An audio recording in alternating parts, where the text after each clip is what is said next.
4th of July weekend begins. Many will begin celebrating with a cold drink. That's right, but elected officials are warning bars may be a dangerous place for the spread of coronavirus. And Devin Bartolotta is showing us some of the precautions that some New Orleans bars are taking to keep everyone safe.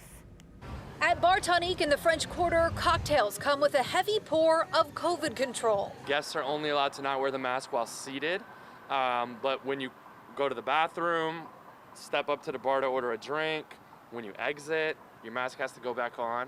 Tonique and other reputable bars across New Orleans have fine-tuned sanitation practices with help from medical students in the Tulane University BRACE program.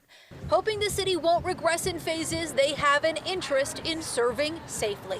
Every week we're just trying to make enough money that it wouldn't have been cheaper to stay closed. It's a delicate balance at 25% capacity, and not every bar is taking sanitation seriously. Activity in bars clearly associated with the uptick in cases. Bars are under the microscope, blamed for clusters of COVID cases in Louisiana and nationwide. Congregation at a bar inside is bad news. We really got to stop that.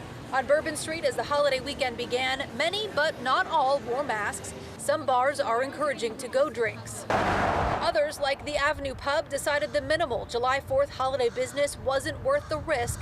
They closed for 10 days. It was a bit overwhelming at first, but still, it's spaces like the Elysian Bar that go the extra mile, only serving outside and enlisting help from health experts.